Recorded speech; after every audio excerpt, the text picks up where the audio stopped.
Hola, bendiciones. Gracias por estar con nosotros en estas reflexiones de la Iglesia Evangélica Bautista El Turó de La Peira, aquí en esta plataforma de YouTube.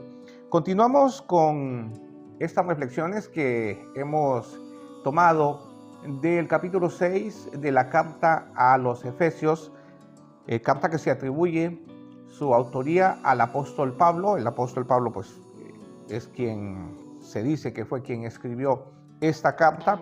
Y en este capítulo 6, él nos está hablando acerca de esas batallas continuas que el creyente mantiene desde una vez que le entregó su vida a Jesús. Y nos dice que no luchamos contra carne ni sangre, sino contra principados, contra potestades, contra espíritus. Pero nos dice que también que las armas de nuestra milicia no son carnales, sino poderosas en Dios. Así como la lucha es espiritual, las armas también son espirituales. Así que nosotros no tenemos que estar inventando palabras para esta lucha.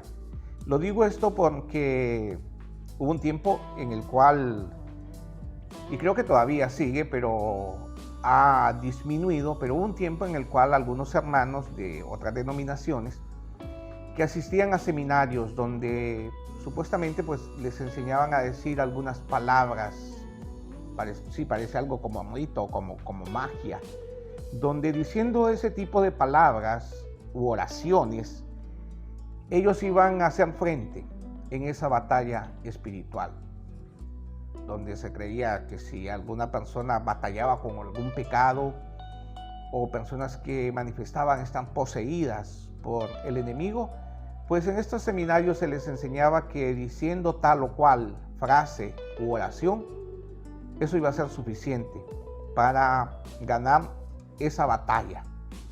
Sin embargo, aquí Pablo nos deja ver que esa lucha es mental, que esa lucha es una lucha que se da en nuestra mente terreno de batalla contra el enemigo. Y es por ello que Pablo nos dice que debemos de colocarnos la armadura de Dios, haciendo una analogía o una comparación de la armadura que utilizaban los soldados romanos, que fue el imperio que estaba en apogeo en los tiempos del apóstol Pablo. Ya hemos hablado acerca de lo que significa ceñirse los lomos, como el soldado romano colocaba un cinturón, obviamente la palabra cinturón no dice, colocaba un cinturón en su cintura, para que la indumentaria que él utilizaba pues no le estorbara al momento de llevar a cabo un combate, una pelea con un ejército enemigo. Hablamos entonces también acerca de la coraza de la justicia y decíamos, ¿no?, que cómo debemos de proteger nuestros sentimientos. Es algo que el enemigo ataca, nuestros sentimientos, porque él sabe que no nos puede arrebatar de la mano de nuestro Padre. Jesucristo dijo que estamos en la mano, en su mano, y que de ahí nada ni nadie nos puede arrebatar. Porque su Padre dice, hablando de las ovejas, mis ovejas están en mis manos, mi Padre me las dio y nadie me puede arrebatar, las puede arrebatar de la mano de mi Padre. El enemigo lo sabe eso. Entonces él constantemente lo que va a estar haciendo es utilizando nuestros sentimientos para que estemos tristes, para que estemos amargados, para que nos sintamos frustrados, y no para que vivamos en esa plenitud de gozo a la cual hemos sido llamados a vivir. Una herencia que se nos ha dado, que se nos ha dejado por medio de nuestro Señor Jesucristo, el gozo. El gozo del Señor es la fuerza de nuestra vida. Entonces el enemigo ahí intenta atacar nuestros sentimientos, ya sea a través de enfermedades, ya sea de carencias, ya sea a través de, puede ser de sentirnos muchas veces con falta de amor, que sentimos que nadie nos ama, cuando pues tenemos a Dios, que Dios es amor y que el amor de Él nos debería de bastar. no de devastación, sino que de devastar, que sería pues, lo que completa nuestra vida. Así que el enemigo utiliza los sentimientos. Y hablábamos también de calzar nuestros pies con el apresto del Evangelio de la paz. Y hoy el apóstol Pablo, continuando con esta carta en el versículo 16, dice, y junto con esto, me gusta esta versión, y junto con esto, o sea, sumado a lo que ya dije, a la coraza, a calzados los pies, a ceñirnos nuestros lomos, junto con esto, tomen el escudo de la fe, para que con él puedan apagar todos los dardos encendidos del enemigo. Vea que el soldado romano prácticamente tenía que estar las 24 horas del día ceñidos sus lomos, tenía que estar con la coraza de justicia y calzados los pies, si es posible dormir con esta indumentaria. Lo demás ya era solo en el momento en el cual ya se iba a ir a la batalla, ya se iba a ir al combate. ¿El qué? Lo que está hablando aquí, el escudo de la fe. O sea, el soldado no iba a estar las 24 horas del día con aquel escudo. Él podía estar con los calzados sus pies, él podía estar con ceñidos sus lomos, él podía estar con la coraza de justicia, pero no iba a estar así todo el día con aquel escudo. Así que mientras la cosa estaba calmada, mientras la cosa estaba tranquila, el soldado podía tener el escudo ahí a un lado. Y otras partes de la indumentaria que él utilizaba, que luego pues en otras reflexiones vamos a ir comentando acerca de ellas. Pero en este caso estamos hablando del escudo. Así que ellos tenían dos escudos, un escudo redondo, un escudo más o menos, imagínense como el escudo que utiliza el Capitán América, un escudo redondo así para combate cuerpo a cuerpo. Pero el escudo por el cual se caracterizaba el soldado romano era un escudo grande, un escudo que prácticamente le podía cubrir todo su cuerpo. Y este escudo pues era de parte de metal y tenía incrustaciones de cuero, bastante cuero. Y esto lo hacían porque habían enemigos que colocaban ya sea brea o cualquier otro líquido inflamable en la punta de la flecha. Y ellos pues al momento de tirar la flecha encendían esa punta y se la tiraban a los soldados. Entonces el escudo les servía para protegerse no solamente de la flecha, del filo de la flecha, sino también del fuego que llevaba esa punta de esa flecha. Y por eso Pablo nos dice que los ataques que el enemigo hace en contra de nuestra mente, que pone en nuestros pensamientos, son como dardos de fuego encendidos. Y contra esos dardos de fuego que el enemigo constantemente está lanzando, que constantemente está poniendo en nuestra mente, la solución, la manera de combatir eso es con el escudo de la fe. Esa fe que depositamos en nuestro Señor Jesucristo y con la cual usted y yo pasamos a ser parte de su familia. Esa confianza en Dios en los momentos difíciles, porque cuando todo va bien, ¿no? Es fácil decir, no, yo tengo fe en Dios, yo tengo confianza en Dios, yo creo en Dios, o yo le creo a Dios, mejor dicho. Porque dice la Biblia que los demonios también creen y tiemblan cuando escuchan el nombre de Jesús. Así que Pablo nos dice que el enemigo va a estar poniendo duda en nuestra mente. Esa misma duda que puso en el jardín del Edén en Eva y Adán, o en Adán y Eva, donde los hizo dudar, donde los hizo cuestionar acerca de las sanas intenciones y santas intenciones que Dios tenía para con ellos.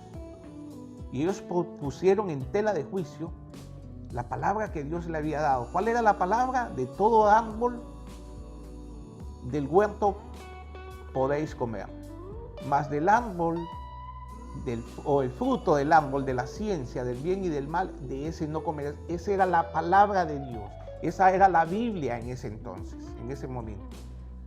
Eso que Dios le había dicho, esos eran los 10 mandamientos o todos los mandamientos que usted encuentra en la Biblia, como usted le quiere llamar, ahí estaba todo. Pero ellos dudaron, cuestionaron las intenciones de Dios. Dejaron de poner atención a lo que Dios les estaba diciendo y centraron toda su atención a lo que Satanás les dijo. Y ya sabemos lo que sucedió. la caída que tuvieron y las repercusiones o las consecuencias que eso nos ha traído a toda la humanidad. Ese acto de duda, el no poner el escudo de la fe ante esos dardos del enemigo. Un enemigo que inclusive a nuestro Señor Jesucristo lo tentó. En el desierto se nos dice, cuando Jesús estuvo en el desierto, que lo tentó a que convirtiera aquellas piedras en pan. Bueno, si sos el Hijo de Dios, porque vas a estar aguantando hambre ahí, hombre. Ya tenés hambre. Convertí estas piedras en pan. Sos el Hijo de Dios, lo puedes hacer. Y Jesucristo, con la fe, lo combate. Escrito está, no solo de pan vivirá el hombre. Porque la fe viene por el oír, y el oír la palabra de Dios.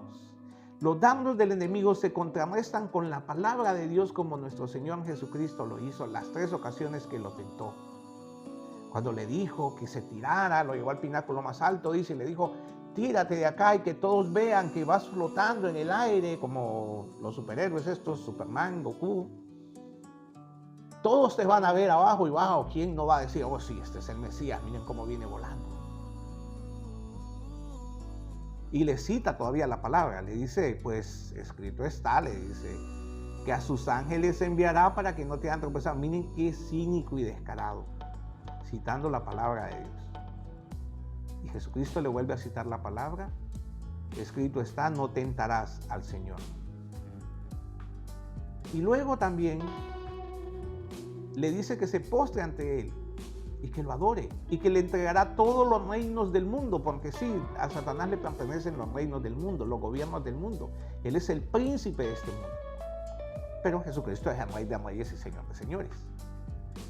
Y quería que Jesús se postrara ante Él.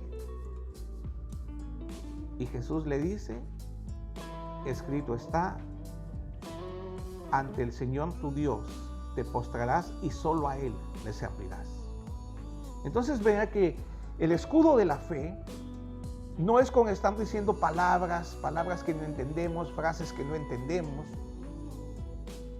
que no sé por qué algunos hermanos, bueno, quizás algunos no sean hermanos, quizás algunos sean de estos que el apóstol Pablo habló precisamente cuando se estaba despidiendo de los hermanos allí en la iglesia de Éfeso, de falsos maestros que se introdujeron y que introducirán, dije Pablo hablando en futuro, y que se introdujeron y que harán mercadería de vosotros, harán mercancía, o sea, por el lucro, no por amor al evangelio, sino por ver que consiguen, especialmente dinero. Entonces, lamentablemente, muchas de estas doctrinas que no vienen de la Biblia, que no vienen de la voluntad de Dios, han sido introducidas en la iglesia. Y algunas, como dije, por dinero,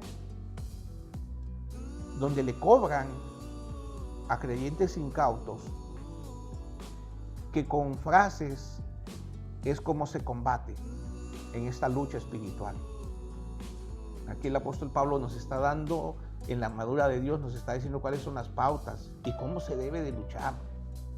Vea que nos dice Pablo en una de las cartas, no me acuerdo si es a los romanos o no me acuerdo a quién en este momento, que les escribe que él ha intentado ir, pero que Satanás se lo ha impedido, que Satanás le ha estorbado. Entonces, si solo fuera con decir te reprendo y que por aquí y que por allá, pues Pablo lo hubiera hecho. Pero no fue así. Así que dejemos de estar creyendo que con fórmulas, que con palabras mágicas o como sea, que con eso se contrarresta. Todo esto se contrarresta, como ya dije, con la fe. Y la fe viene por el oír, y el oír la palabra de Dios. Job lo dijo, de oídas te había oído, mas ahora mis ojos te ven. Cuando pasamos de ese momento, porque va a llegar un momento que solo estamos oyendo la palabra de Dios, que estamos leyendo y quizás algunas cosas no las comprendamos, no las entendamos. Pero cuando comenzamos a aplicar todo eso que está aquí, porque eso es creer es aplicar lo que leo, obedecer lo que Dios me dice que obedezca. Eso es creer, eso es fe. Y entonces ahí, como Job, podríamos decir, mas ahora mis ojos te ven. Hubo un evangelista, han habido muchos, no solo uno, pero este evangelista al que me refiero, su nombre era Dwight L. Moody. Dwight L. Moody se caracterizaba por ser una persona que ni siquiera pasó la primaria, apenas sí aprendió a leer, pero desde que le entregó su vida a Jesús, este hombre llegó a amar tanto a Dios que el proclamar el evangelio se convirtió para él en su pasión, en la razón de su vida, en la razón de su existencia. Y al principio, en sus primeros días o primeros meses de vida cristiana, Dwight L. Moody pasaba horas orándole a Dios que le diera más fe, que le aumentara la fe. Y así pasaba semanas, meses, hasta que un día comprendió que la fe viene por el oír y el oír la palabra de Dios. Entonces comenzó a estudiar más la palabra de Dios, porque él quería aumentar su fe. ¿Quiere usted aumentar su fe? ¿Cuánto tiempo pasa en meditación en la palabra de Dios? ¿Cuánto tiempo pasa leyendo la palabra de Dios y teniendo ahí una libreta para anotar? Esta palabra no la entiendo, pero como ahora existe el internet, como ahora hay la inteligencia artificial, le puedo preguntar ahí. O si no creo en el internet, no creo en la inteligencia artificial, porque a saber quién es el que está escribiendo esto, porque muchos creen que es que la inteligencia artificial adivina cosas. No, la inteligencia artificial lo que hace es que busca en toda la internet lo que usted le está preguntando. No es que ella lo sabe, es que ella lo busca en internet. Le quitamos la internet a la inteligencia artificial y queda igual que nosotros, queda en la luna, no sabe.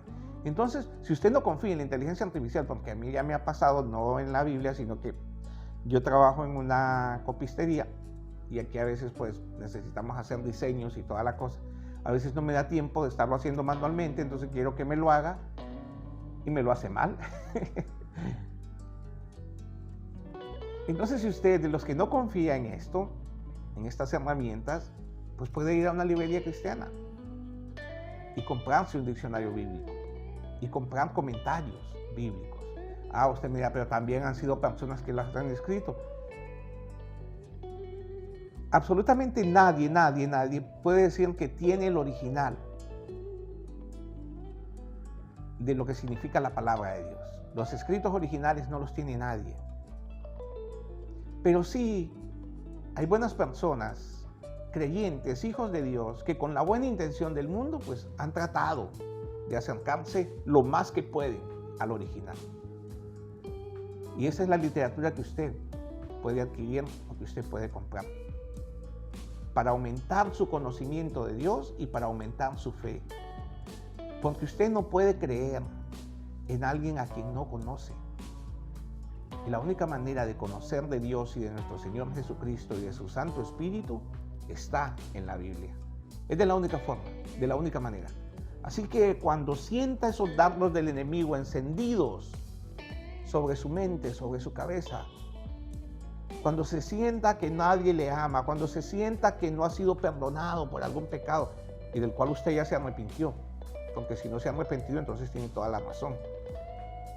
La cuestión funciona arrepintiéndonos, y arrepentirnos es ponernos de acuerdo con Dios que aquello que Él llama pecado es pecado, apartarnos de eso, tener el firme propósito de no volverlo a hacer. Entonces, cuando sienta eso, que el enemigo está ahí atacando, que el enemigo le está diciendo, hipócrita, si fueras un hijo de Dios no hubieras hecho esto, si fueras una hija de Dios no habrías contestado de esta manera. Y mírate aquí alabando a Dios, y mírate aquí en la Santa Cena, hiciste esto, hiciste... Cuando vengan todos esos dardos del enemigo encendidos, usted aférrese a las promesas de nuestro Señor Jesucristo, que usted es una nueva criatura y que todos nuestros pecados, presentes, pasados y futuros, ya fueron perdonados. Eso no nos da licencia para volver a pecar, pero sí es un consuelo el saber que cuando pecamos tenemos un abogado defensor que 24 horas al día nos está defendiendo. Dios le bendiga. Hasta la próxima.